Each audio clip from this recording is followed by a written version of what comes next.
Why animals? What has drawn you in particular to their world? From my childhood, my mother has been extremely inspirational to me. When I was a young boy, my mother gifted me an animal ambulance at the age of 5, which I got, and we ran it for dogs and stray cats all across Mumbai.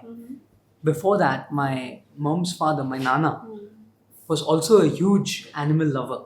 And he would tell me that if you can help someone who can't talk, and if you can help someone who can't express themselves with words, that's the biggest punya you could ever get.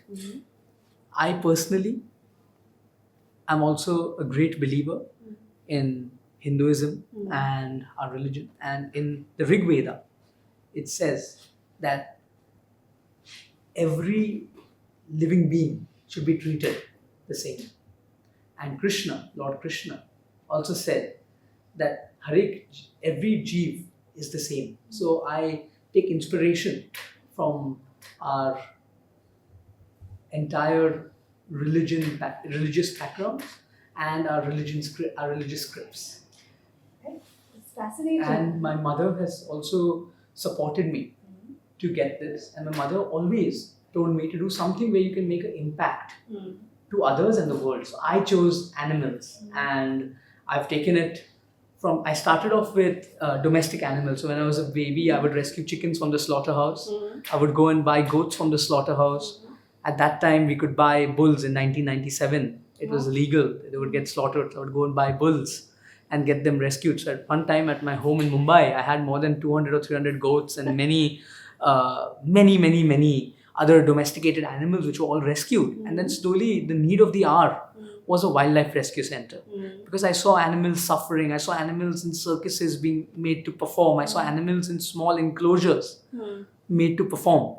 And accident cases, different diseases these wild animals are suffering, and all of these animals are in danger. And I also thought we need to conserve endangered animals. That's when I took this endeavor. My father was the biggest support when I spoke to him about this. And he said, do something where you can give back to society. And I would say that I get very inspired by our scripts of our religion. And I think this is my dharma. This is not only my giving back to society, but I think this is my dharma, because to me, these animals have God within them. We can't see God, but His creatures are all there. So that's why I really am inspired. Along the way, in bringing these beings over here, in bringing together the expertise, what were some of the challenges that you faced and that you managed to overcome? In India, most of the vets have only practiced in domesticated animals. So they would be experts in solving a cow's problem or a dog's problem, but they have no idea how to handle an elephant or how to handle a tiger. So we started with capacity building. We got in professors. I personally researched. We got in professors from all across the world. And we hired young, enthusiastic vets and postgraduates like curators, like biologists. And we taught them everything. So that was one of my most challenging, that I had to teach everyone from a clean slate. And I taught everyone from a clean slate. And I would say learning the legal processes, because you can't just rescue a wild animal. You need to follow all the legal processes, and it's a lot of paperwork. So we have a team of 12 lawyers who handle all of this. So rescuing also there has to be a process. So which was new to us. We overcame each and every challenge after studying what exactly is needed. We always got a solution. And I think what's important is, if there is a will, there is a way. So we all as a team have the will. Yes, there are many challenges. Even when we do international rescues or rescues within India, sometimes there are many roadblocks. But I think if there's a will, you can do anything. And our will is for the animals. Absolutely. So that's why we are working towards that. And another major challenge, I would say, is when we want to rescue something, sometimes it's portrayed in a different manner. Yes. Like we're doing it for entertainment or for a zoo, or we're But you've been here yourself, Yeah. and you saw everything yourself. You've Yeah. seen the hospital. Yeah. We have no other motive other than well-being of our animals. And for me, as I told you, I look at them as if their own God's own, and I'm a very God-fearing person.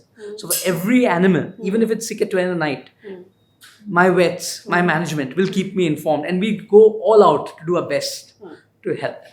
Is this aligned to your larger green vision? So as you know, I'm Yes. focusing myself with green energy. Yeah. So we will transition towards green energy. And as you know, we've planted so many trees, and I think green energy is the way forward. That's why we are pioneering green energy. Right. Okay. And this is a part of the holistic sort of Yes, vision. I'm a person Yeah. who wants to create Yeah. a better environment Yeah. for the next generations to come. Right. And that's why I think we need energy. We all need energy. So I think alternative energies will be a source where we'll be, where our carbon emissions will be zero. What existential crises or challenges do animals face today? Now you've become an absolute, leading expert in this field. So Tell us about what challenges they face today from So- your perspective. I am more concerned over the captive management of these animals. I've rescued animals from all across the world. Extinction is a reality. Many species are getting extinct. We have to have a collaborated effort to breed these animals in captivity, create a forest where they originally came from because of deforestation all across the world. We'll have to create and help creating different biodiversities there so that we can release these animals after breeding them, because today a lot of endangered species on the brink of extinction. So healing is very Extinction. much a part of your philosophy, right? Yes. Healing the environment. So healing the environment, biodiversity. healing biodiversity. Also, I personally feel that we need to become more aware. I think in our syllabuses, we need to teach more about wildlife. I think we all need to have that passion and compassion towards any living being so that the world becomes a better place. And I think the biggest disadvantage we have today is that people are not yet so aware as per the amount of species which are going extinct every day. As we talk today, some species must be going extinct somewhere. So I'm doing my best, and I hope everyone else also tries to do their best. How can an ordinary person help? They cannot do something at this scale. So an What would ordinary you tell person them? can Yeah. do something simple like planting trees. Anyone can plant tree. Putting bird feeders outside their house. If there is any wild animal in need, like a snake, a lot of people first think, oh, it's a dangerous animal. Let them be. If you don't harm them, they're not going to harm you. For if you have if you see an endangered wildlife, care for it, call the forest department, help. Second, promote going to jungles, promote.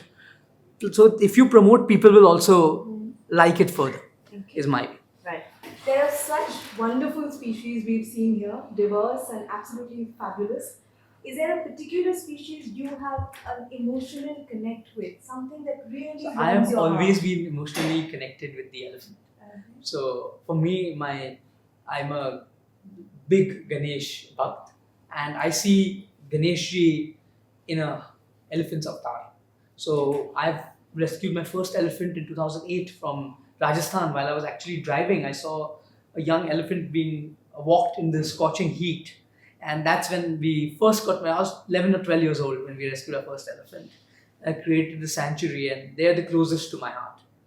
And I think that elephants are also as smart as a human.